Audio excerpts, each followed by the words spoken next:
Hello friends, स्वागत है आप सभी का आपका अपने यूट्यूब चैनल NS1 क्लासेस पर।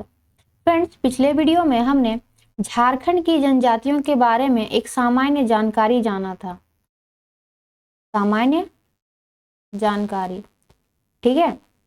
और मैंने आपको वीडियो के अंत में कहा था कि धीरे धीरे करके झारखंड की जो 32 जनजातियां हैं, ठीक है, जो झारखंड में 32 प्रकार की जो जनजातियां निवास करती है, उनके बारे में हम एक एक करके पढ़ेंगे, ठीक है। और आज हम क्या पढ़ने वाले हैं, तो संथाल जनजाति को पढ़ने वाले हैं, ठीक है। तो जो पीछे वाले जो क्लास में मैंने पढ़ाया था आपको, मैं थोड़ा उसे रिवाइज कर देती हूँ, ठीक है। जैसे जनजातियों के बारे में मैंने क्या बताया था कि जनजातियां क्या होती हैं। तो ये लोग वैसे लोग होते हैं जो लोग क्या करते हैं, तो अपने आप को वहाँ की प्राकृतिक वातावरण के अनुरूप ही ढाल लेते हैं, ठीक है, अपनी सभ्यता के प्रभाव से वंचित रहकर, ठीक है। और मैंने आपको वहां पे बताया था क्या कि झारखंड में कुल 32 प्रकार की जनजातियां क्या करती है, तो निवास करती है। 32 प्रकार की जनजातियां क्या करती हैं, निवास करती हैं, ठीक है।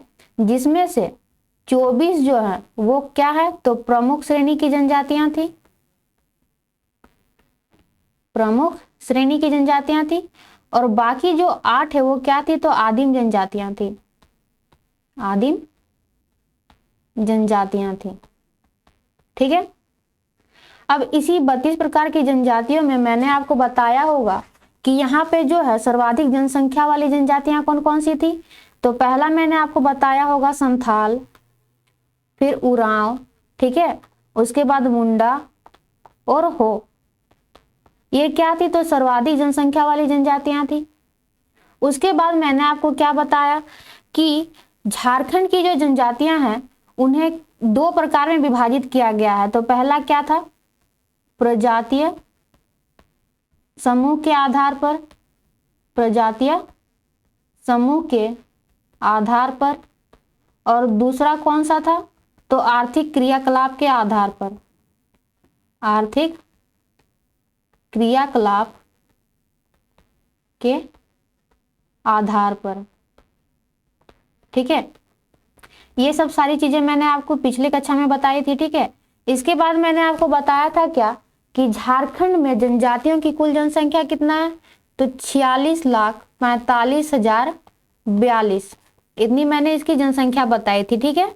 तो जो लोग भी अगर पिछले वीडियो को नहीं देखे हैं वो पहले पिछले वाले क्लास को जाके देख ले, ठीक है। क्योंकि अभी जो है हम संथाल जनजाति को पढ़ने वाले हैं। जैसा कि मैंने आपको बताया ना कि झारखंड में जो है वो 32 प्रकार की जनजातियां क्या करती है, निवास करती है।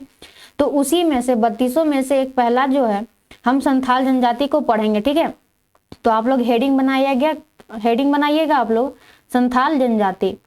पहले हम क्या करते हैं, इसका थोड़ा सा इनका कलर हम चेंज कर लेते हैं। एक मिनट।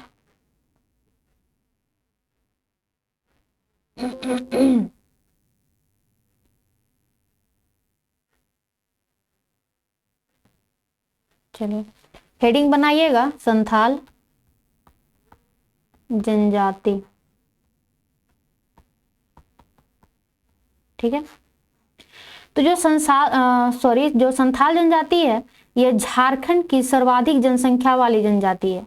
क्या है, तो झारखंड की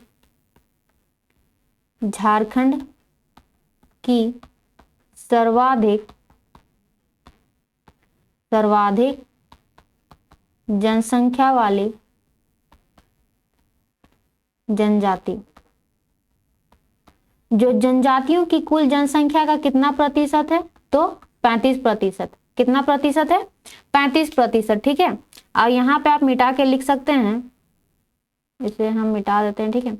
व्हाइट से ही लिखते हैं, ये थोड़ा सा ओड जैसा लग रहा है। आप लिख सकते हैं क्या कि यह जनजातियों की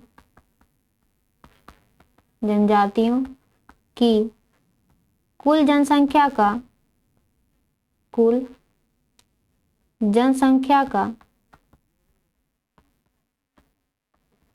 कितना प्रतिशत है, तो 35% है, ठीक है।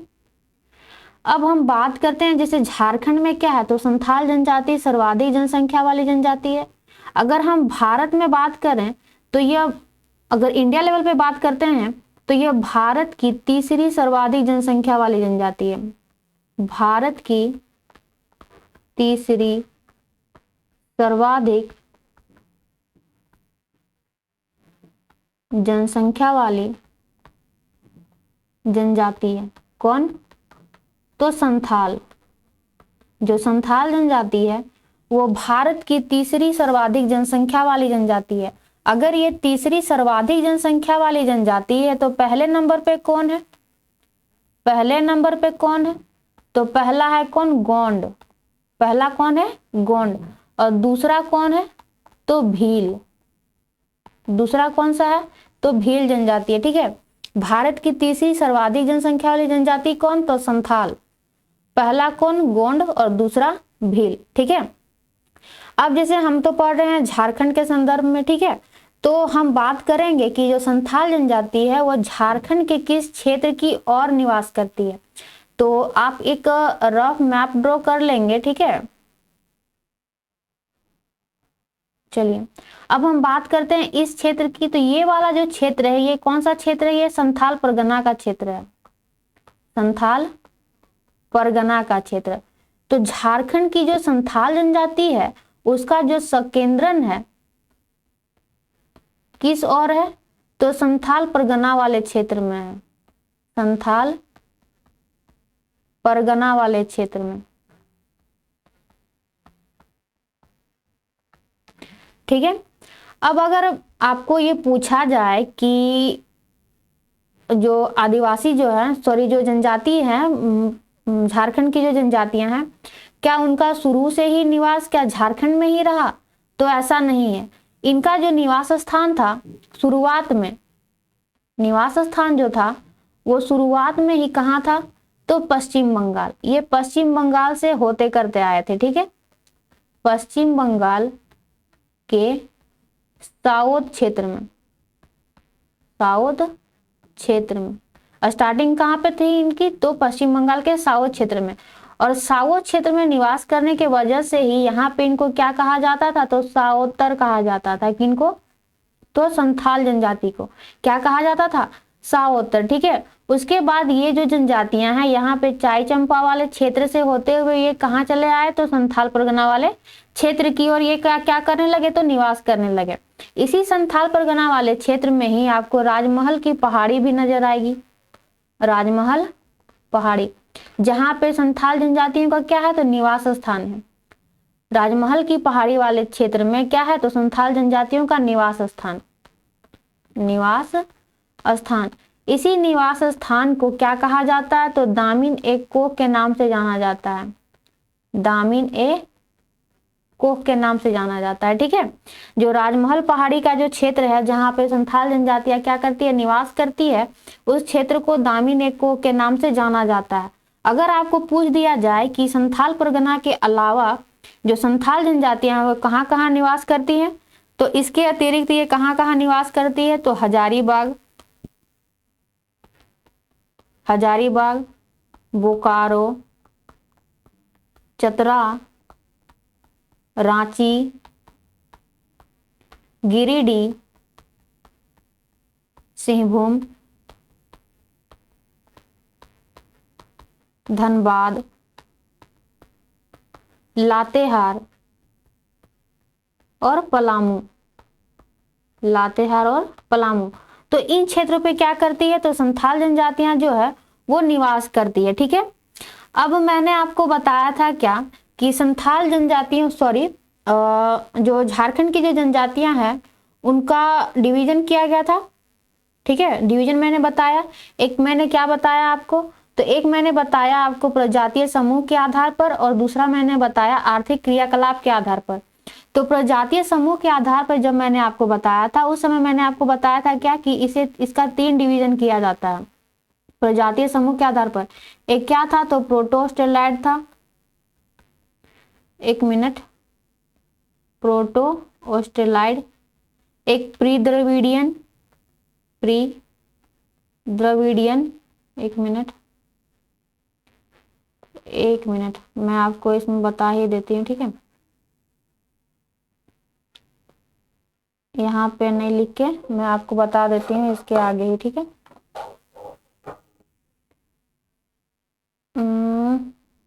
यहीं पे लिख देते हैं, ठीक है। तो प्रजातीय समूह के आधार पर, प्रजातीय समूह के आधार पर, ठीक है, कितने भागों में हमने बांटा था? 3 भागों में हमने बांटा था। क्या क्या? तो एक था क्या? प्रोटोस्टेरॉइड,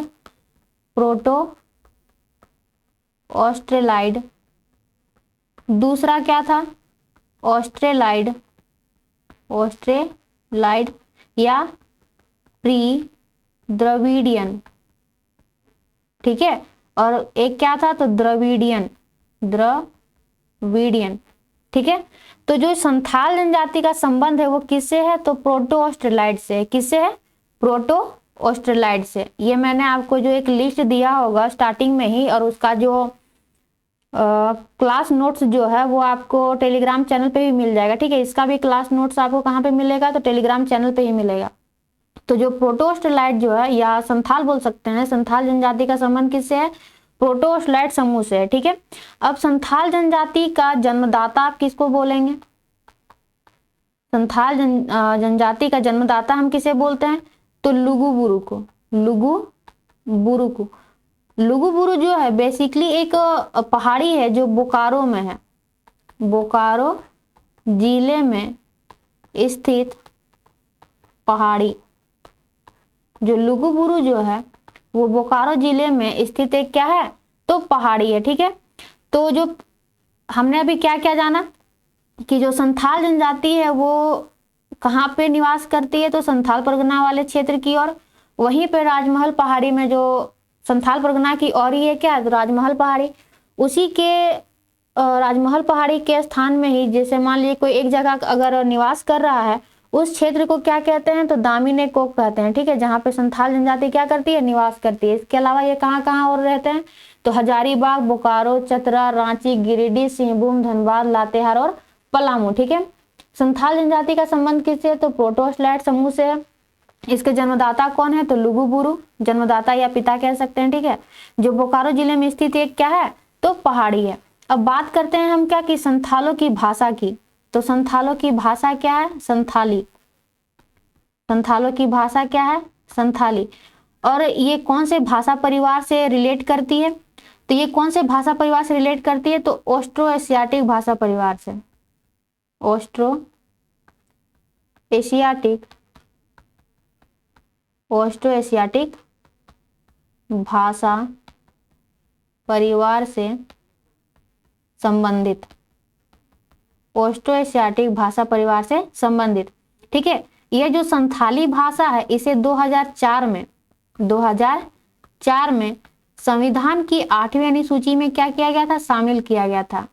2004 में संविधान के 8वीं अनुसूची में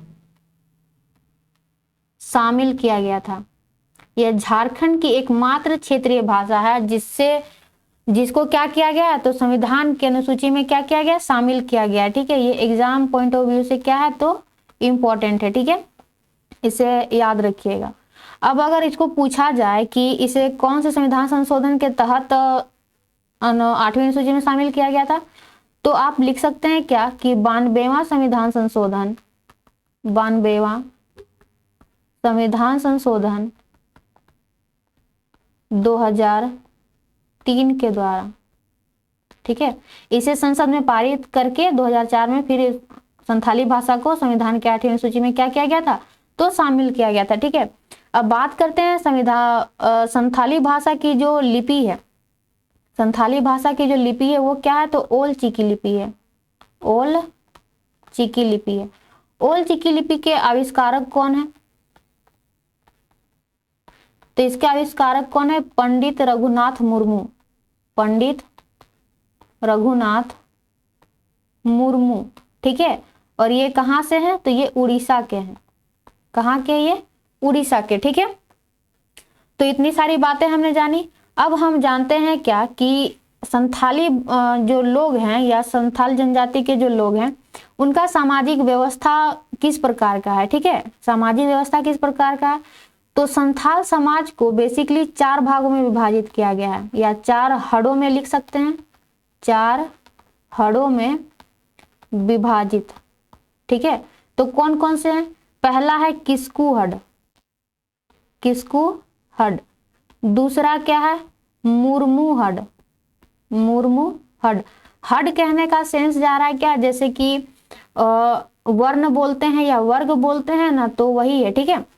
यहाँ हड का मतलब कुछ और मत समझ लीजिएगा। एक सोरेन हड और चौथा क्या है, मरूडी हड, मरूडी हड। तो किस्कू हड जो है बेसिकली कौन होते हैं, राजा। मुर्मू कौन होते हैं, पुजारी, ठीक है। सोरेन कौन होते हैं, तो सिपाही। और मरूडी कौन होते हैं, तो कृषक।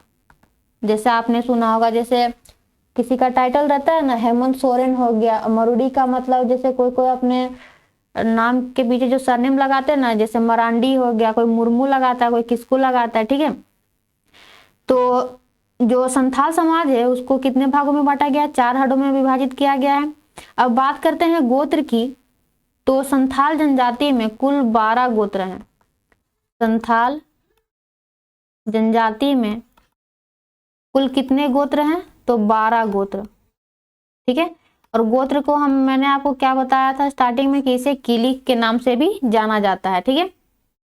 अब जैसे मान लीजिए कि गोत्र है, तो इनके बीच क्या होता है ना कि जो समगोत्रीय विवाह, समगोत्रीय विवाह का मतलब होता है जैसे किसी किसी का जो गोत्र जो सेम होता है ना, तो उनमें विवाह नहीं होता है, ठीक है।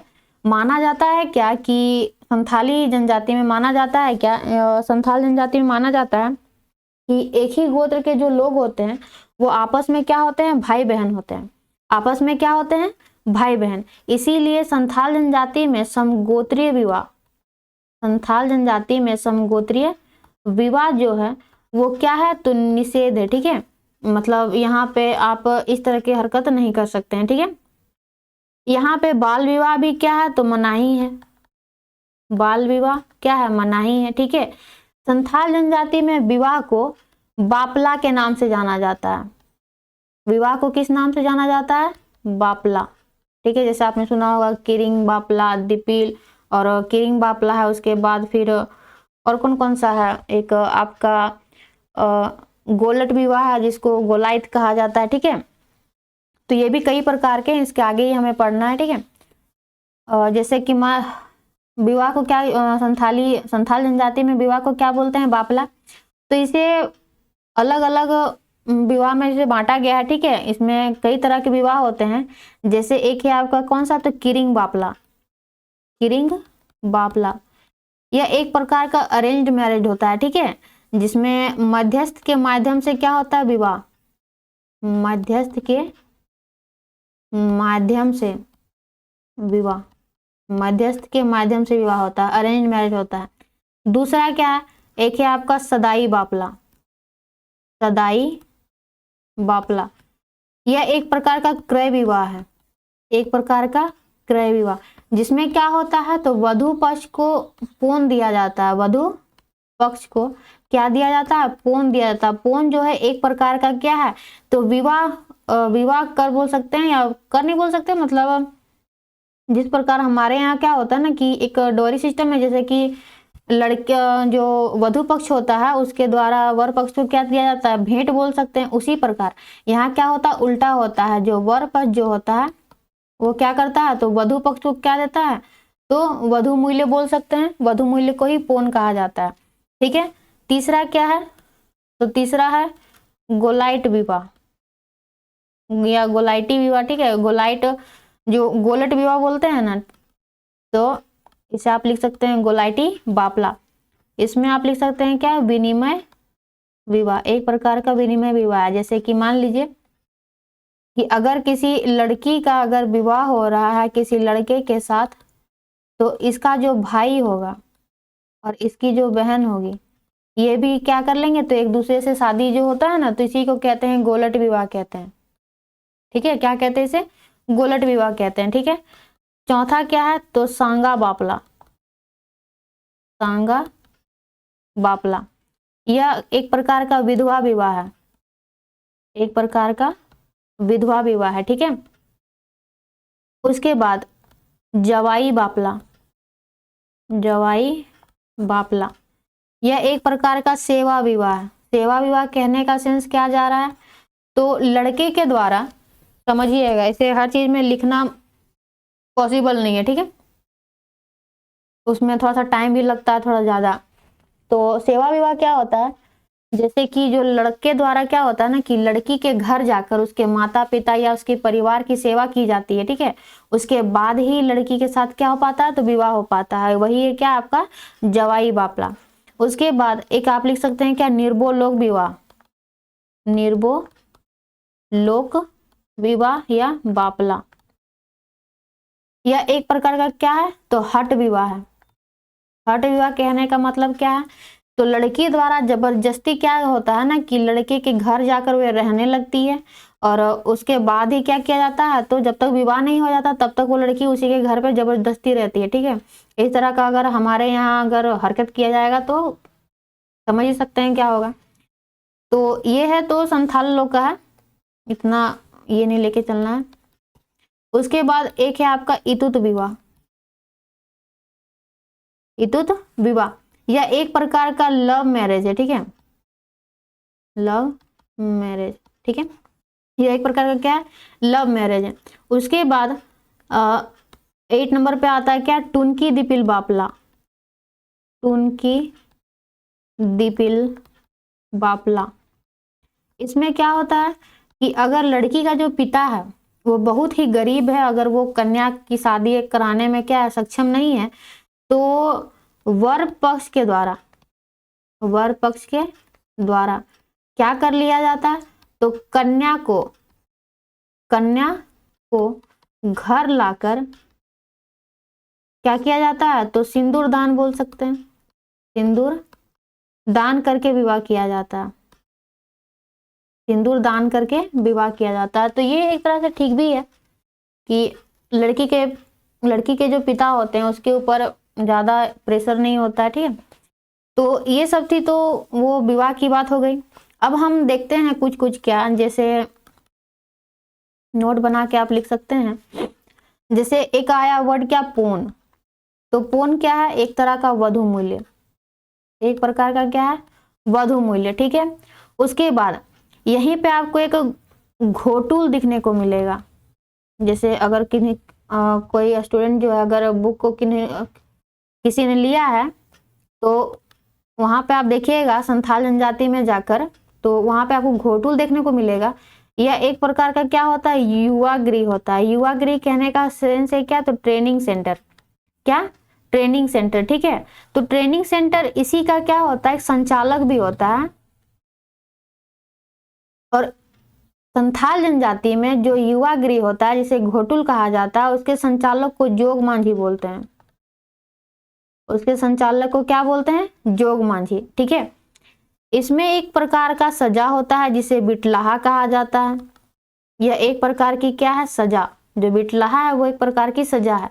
यह कब दिया जाता है, जब किसी लड़की का अगर किसी पर्सन ने अगर रेप कर दिया है तो उस समय ये सजा दिया जाता है बिटलाहा, ठीक है। उसके बाद मैंने आपको भी बताया बापला, बापला का मतलब क्या होता है, विवाह, बापला का मतलब विवाह होता है, ठीक है। उसके बाद इसी में ग्राम प्रधान होता है जिसे, अच्छा मैंने उल्टा लिख दिया ना, यहाँ पे मुझे लिखना था कुछ और, मैंने लिख दिया कुछ और, ठीक है। मांझी, मांझी जो होता है वो क्या होता है, ग्राम प्रधान, मांझी कौन होता है, ग्राम प्रधान, ठीक है। ये सब है कुछ कुछ वर्ड जो आपको याद रखना है, ठीक है। चलिए आगे चलते हैं। अगला अगर हम बात करें कि संथालों का जो मुख्य पेशा है वो क्या है, तो ये लोग क्या होते हैं, बेसिकली खेतीहर होते हैं, कृषक बोल सकते हैं। मुख्य पेशा, कृषक मत लिखिए, कृषि लिखिए, ठीक है। मुख्य पेशा क्या होता है, कृषि।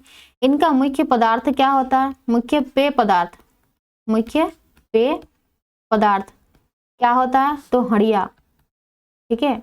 मुख्य पेय पदार्थ क्या होता है, हड़िया, या तो इसे पोचाई कहा जाता है, हड़िया या तो पोचाई, जो एक तरह का क्या होता है, राइस बियर होता है, एक तरह का क्या होता है, राइस बियर, जो आपका चावल से बनाया जाता है, उसमें कुछ नशा जैसा कुछ लगता है, ठीक है। मैंने तो कभी पिया नहीं है, जिन्होंने पिया है वो लोग जानते हैं, ठीक है। संथालों के जो प्रमुख त्योहार होते हैं वो कौन से होते हैं? संथालों के प्रमुख त्योहार जैसे हो गया सोहराय, कर्मा, एरोक, हरियाड, हरियाड, बा परब। बा परब को क्या कहा जाता है? सरहुल कहा जाता है। बा परब को क्या कहा जाता है? सरहुल कहा जाता है, ठीक है। उसके बाद सकरात। तो ये सब क्या है? प्रमुख त्योहार है। इन त्योहारों की शुरुआत कब से होती है? तो आषाढ़ माह से होती है। शुरुआत कब होती है इन त्योहारों की? आषाढ़ माह से, ठीक है।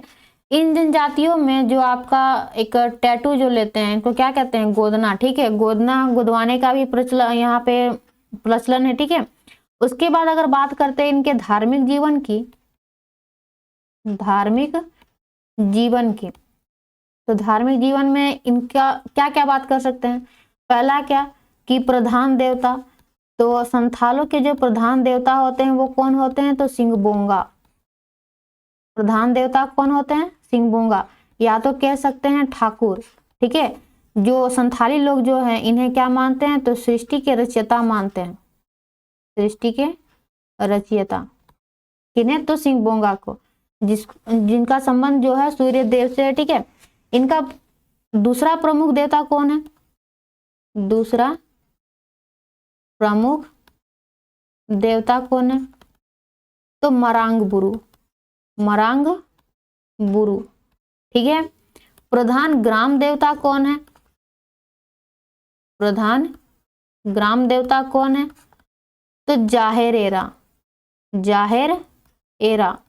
और इनके निवास स्थान को क्या कहा जाता है? निवास स्थान को क्या कहा जाता है? जाहेर थान कहा जाता है, जाहेर थान। और इनके जो धार्मिक प्रधान होते हैं वो कौन होते हैं? धार्मिक प्रधान कौन होते हैं? तो नायके। धार्मिक प्रधान कौन होते हैं? नायके, ठीक है।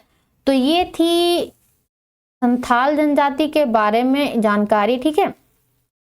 तो इसमें आपको बहुत सा ऐसा चीज है जो एग्जाम में पूछा जाता है, तो इसको आपको लाइटली नहीं लेना, आपको इसका नोट्स बनाना। मैंने आपको लिख के इसीलिए बताया क्योंकि लिख के बताने से स्टूडेंट लोग को ज्यादा समझ में आता है।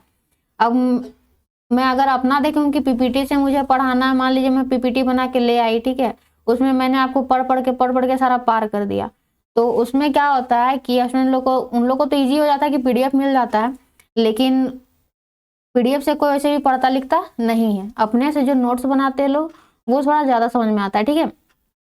तो आज जो है हमने केवल क्या पढ़ा? संथाल जनजाति के बारे में, संथाल जनजाति के बारे मैंने हमने ये पढ़ा, ठीक है। इसका जो क्लास नोट्स है, क्लास नोट्स कहाँ मिलेगा? तो टेलीग्राम चैनल पे मिलेगा। कहाँ मिलेगा? टेलीग्राम चैनल पे मिलेगा, ठीक है। वहां पे आपको जाके इसे क्या करना है? कलेक्ट करना है।